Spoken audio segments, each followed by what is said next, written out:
Welcome to the last session of the morning.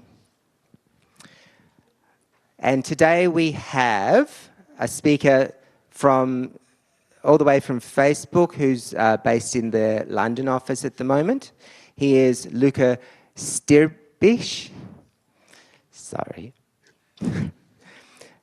He hails originally from Croatia, and he joined the London office of Facebook in 2016 after completing his master's degree in computer science. And in fact, during his university time, his focus was mainly on bioinformatics, especially next-gen DNA sequence assemblers. So now he works on a variety of things, including automated cross-repo testing, scenario verification, and product monitoring. He is also an open source contributor to various Python projects like TypeShed and Black. Today, Luka will be talking about why you should care about types, how Python typing helped my team scale. Please welcome him.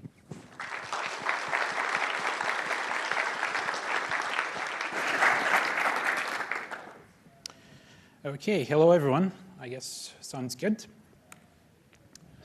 Slides are up. So thanks for the packed room, no pressure. My talk today is why you should care about types and how they helped my team scale from 3 engineers to 12 in less than a year.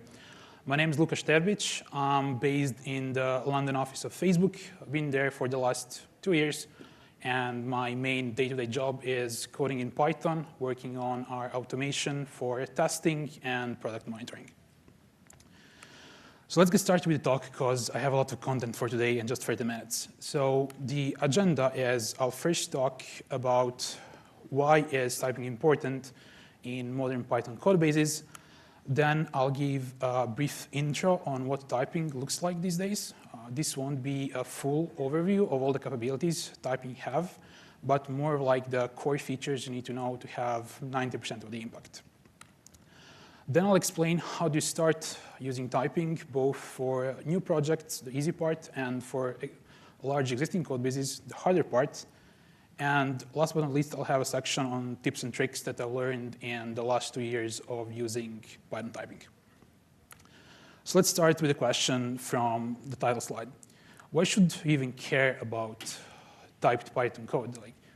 And really, someone could ask, what's the point? Python has been running perfectly fine for years without any statically typed information, and it still does. The thing is, though, that the size of code bases also have been increasing rapidly over the last few years. So the biggest win of adding types to a code base these days, it's not so much the extra safety of the type checker, but more the readability win and extra productivity that engineers get because of it. Let me try to illustrate that on an example. So imagine you've started working at a big tech company. You get assigned a ramp-up task by another engineer on your team, and your goal is to log more information about each job that it's submitted to some scheduler. So how do you get started on something like this? If you need to log more information for each job, the first thing you need to figure out is what does each job really look like? So how do you get started? By just looking at the code, you can see that the job's input needs to be some kind of iterable, since we have a for loop over it. And then we can see that each job has a name attribute and the meta attribute that in turn has the priority of each job. Going by intuition, you could assume that this is a class stored somewhere in your code base. So you're good with Unix tooling, you're going to grab for it.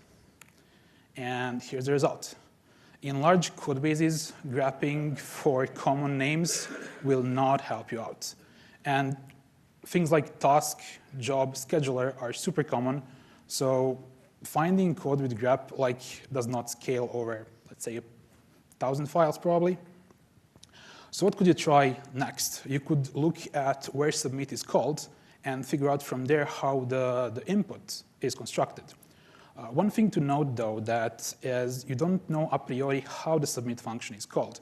It could be either module.submit or the more common usually from scheduler import submit and then just call submit without the module name. And this again makes it quite hard to grab correctly.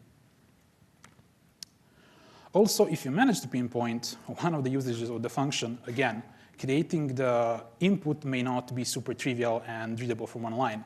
It might be, again, be 10 jumps away in a completely different module. So you've got like 10 jumps away from the submit function to where it's actually called, but then you still have like a long way to go to figure out how the arguments are constructed exactly.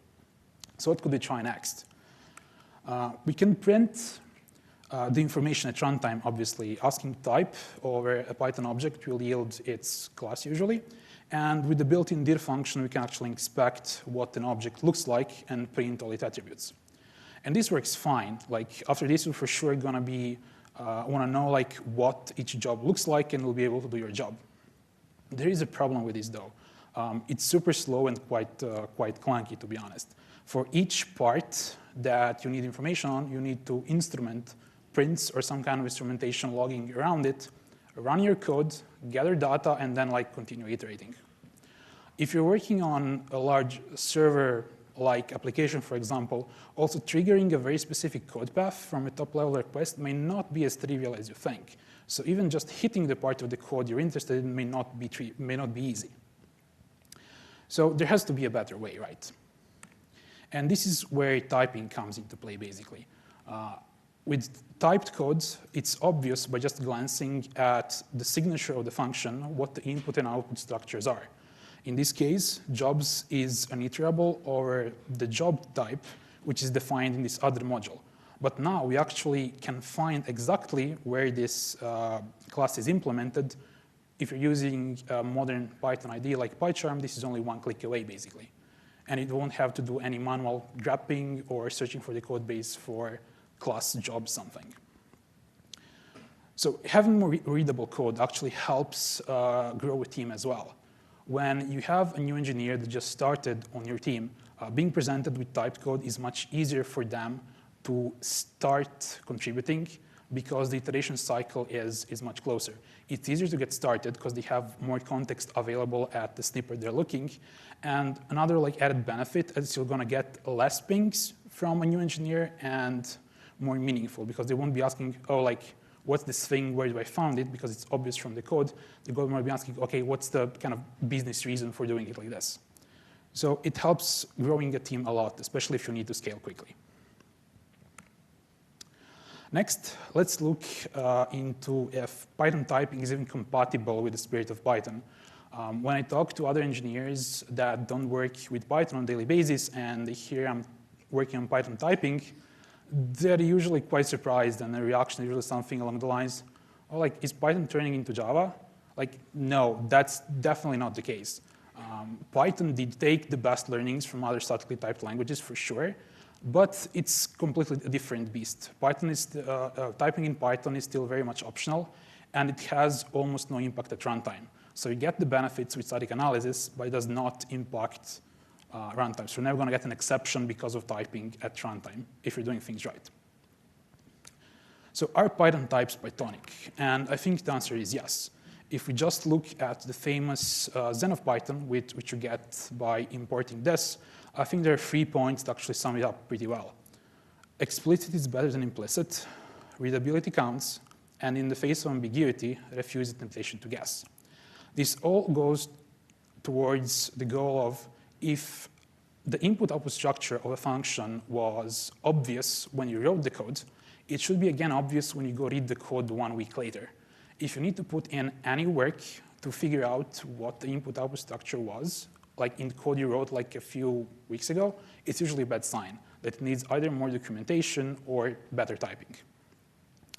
And if that's not enough, Guido said so before he retired from being the benevolent dictator for life, so you can take his word for it as well. Next is typing 101. I'm going to show you like what typing looks like in practice and kind of the minimum feature set you need to know to be productive. So let's cover what needs to be annotated first. Here we have a custom print function that accepts a message, seems like a string, and returns nothing. And we also have a square that just accepts the length size in its init.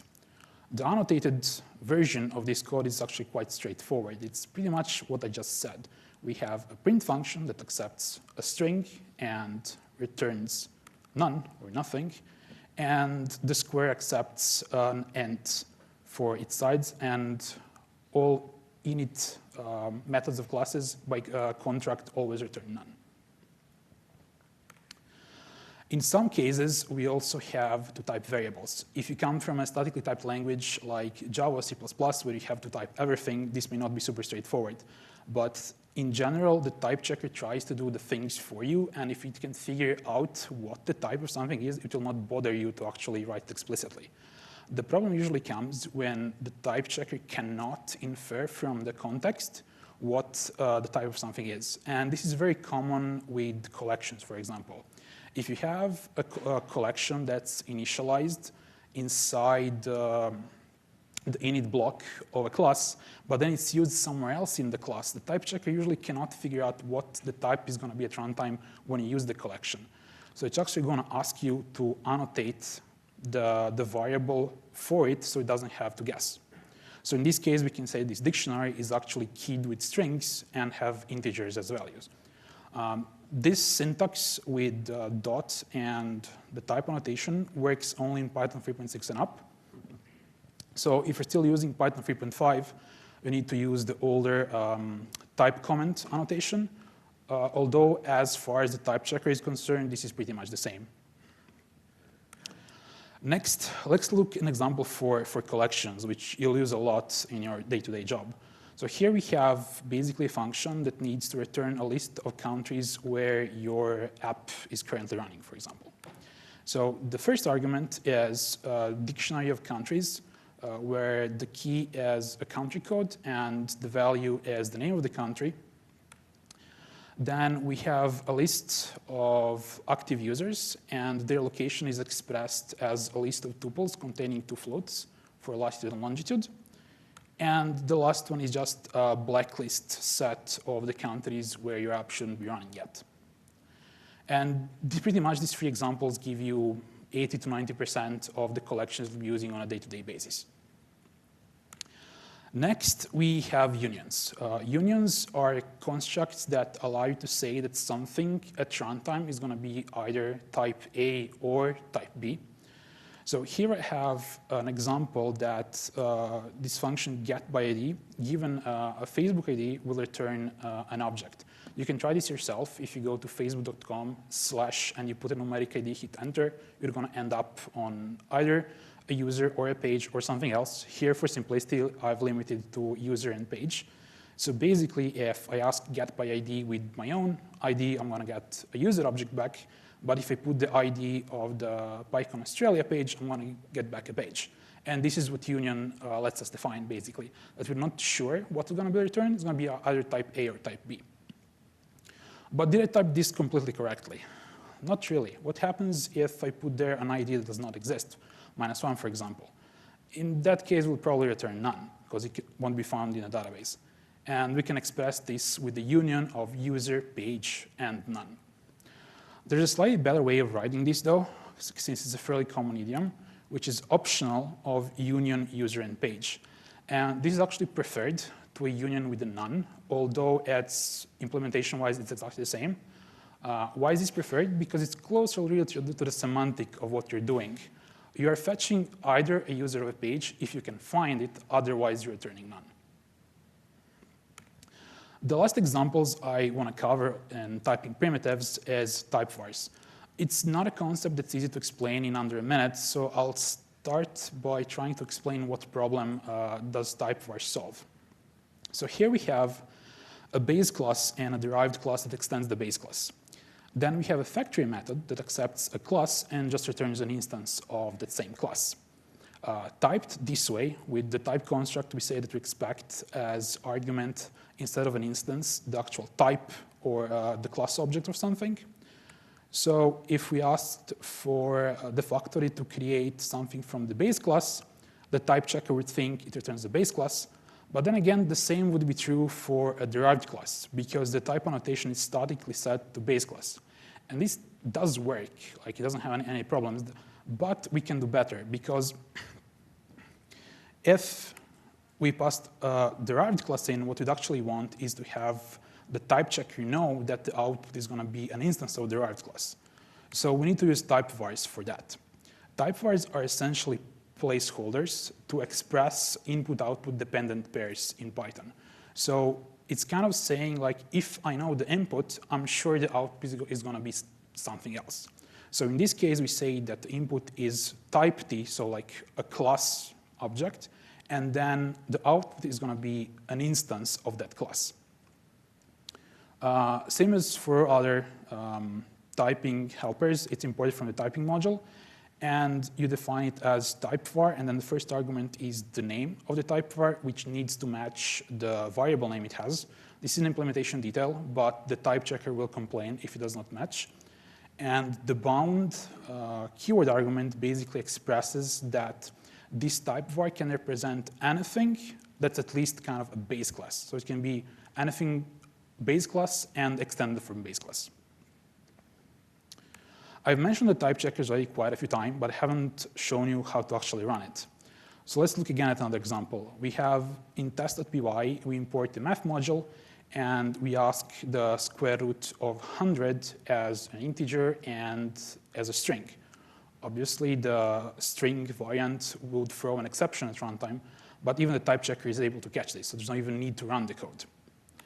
For this example, I'm using MyPy, which is the most commonly used type checker currently in the community, and just run it by calling MyPy and path to the file you want to type check. And basically, it's going to throw it, an error saying that sqrt cannot accept a string as argument, but expects a float in this case.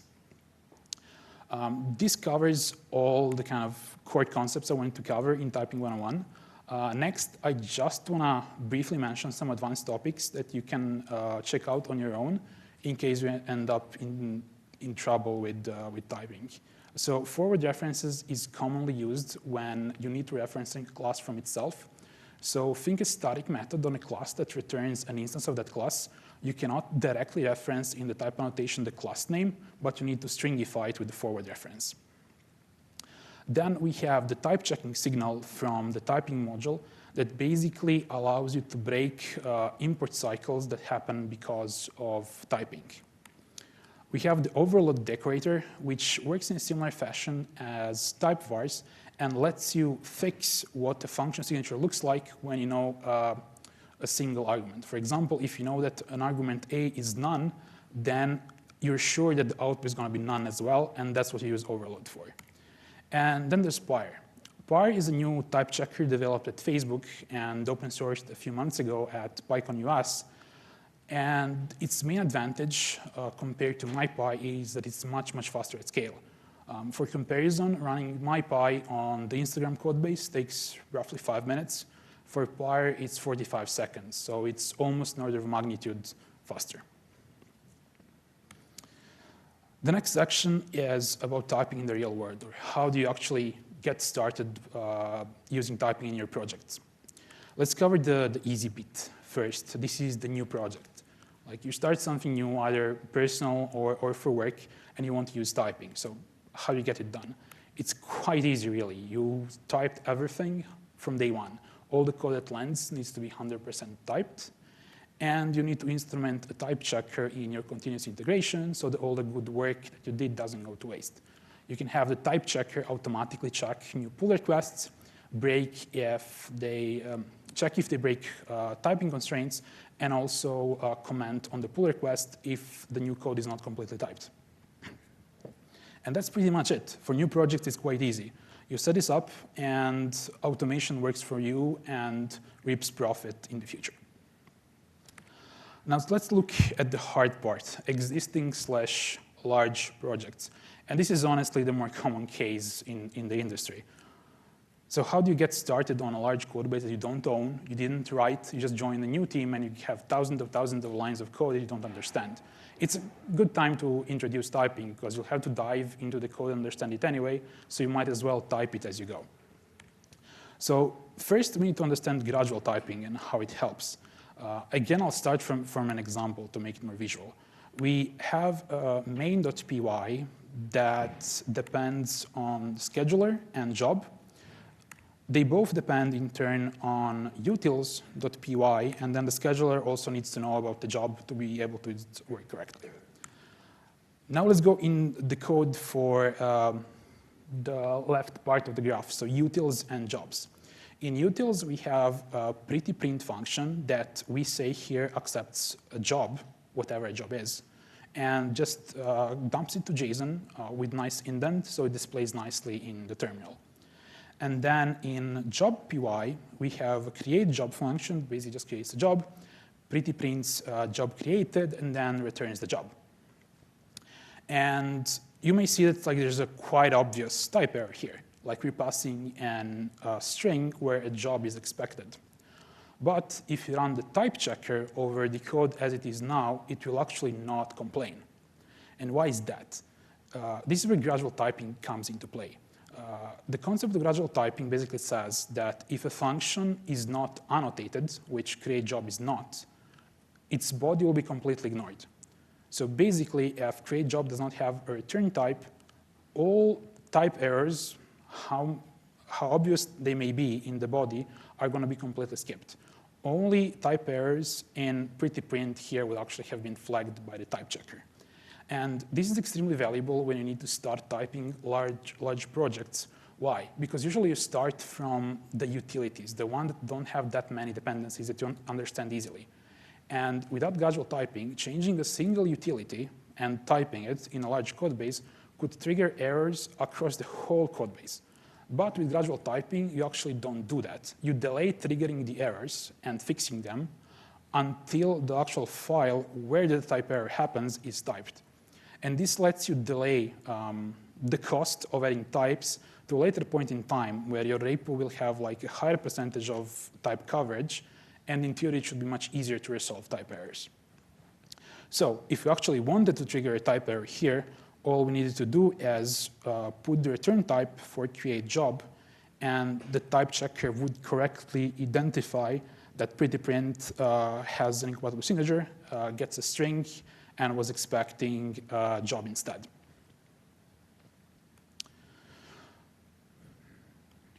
So let's get back to the plan on how do you tackle large projects.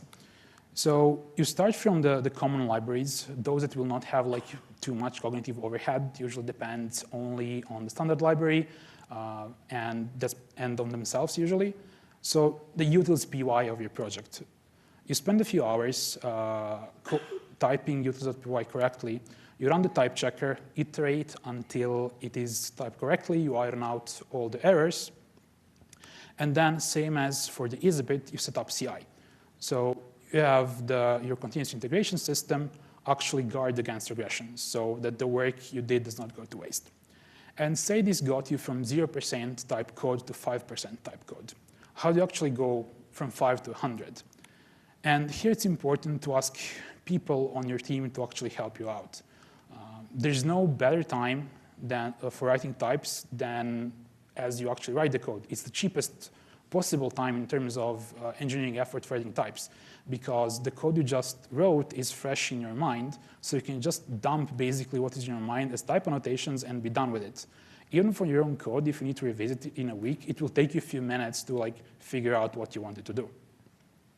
It's also important to note for this one that your organization, team, your manager, need to actually be aware of this, and they need to encourage this behavior so that you kind of feel empowered to invest your time into increasing the quality of the code and not just ship new features as quickly as possible. The last point here is to use monkey type, and I'll cover this next. So monkey type is a system that Instagram created for collecting type information at runtime. Instagram, as the largest Django app, quickly figured out that typing millions of lines of Python is not an easy job and not an enjoyable one because it's mostly manual. So they found a clever way of automating this, and they open sourced it at the end of last year so that the community can benefit from it.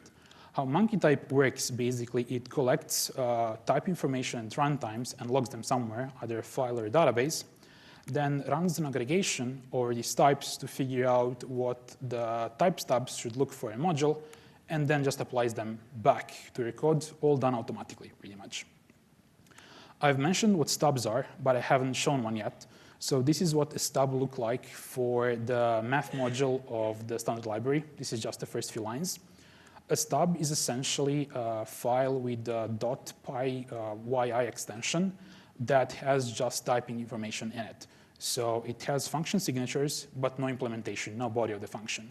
So here we can look at py, for example, which is typed as a float, which is expected, 3.14, and so on.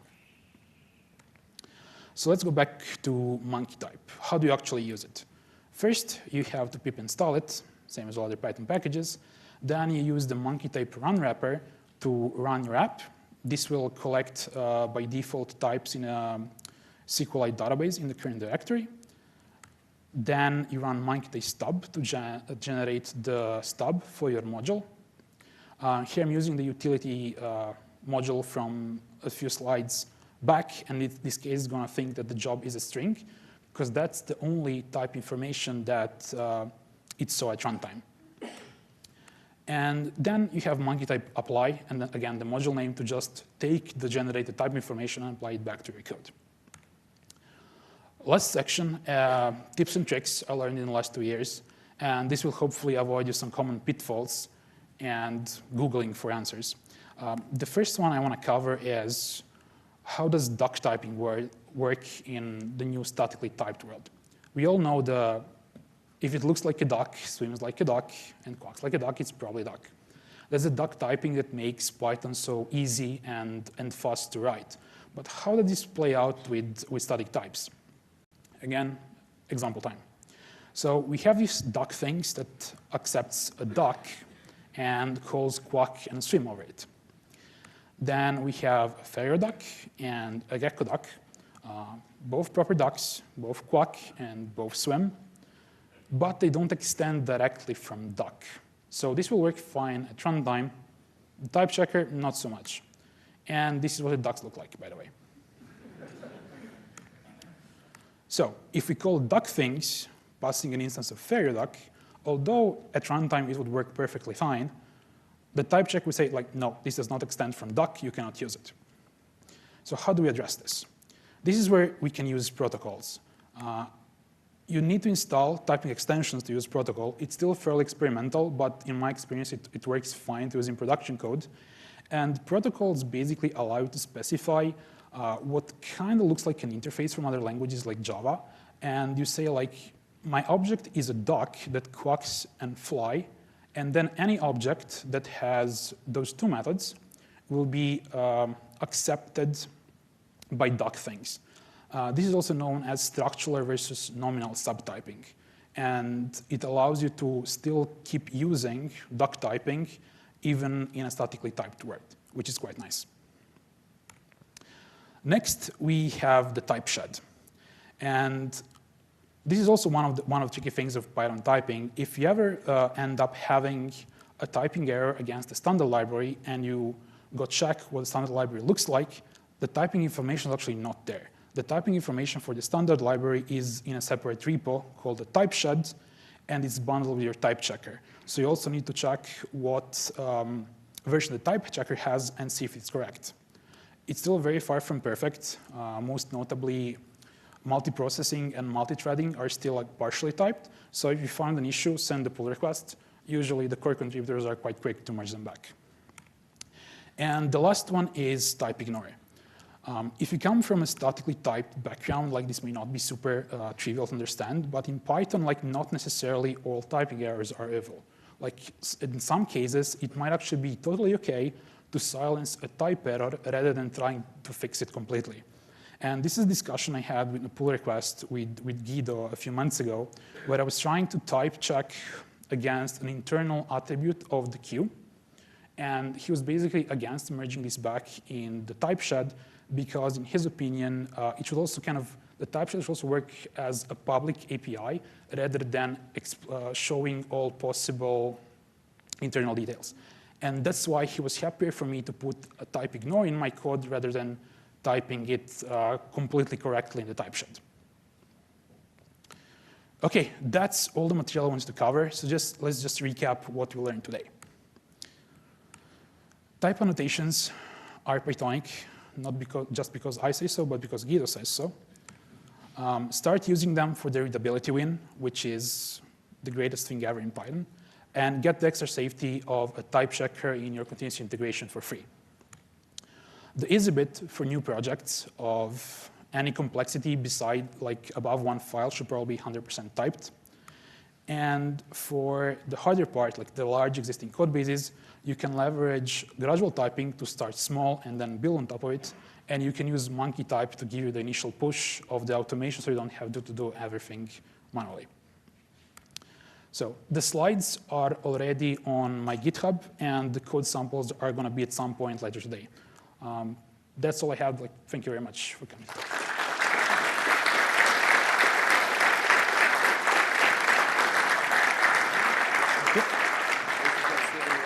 Thanks.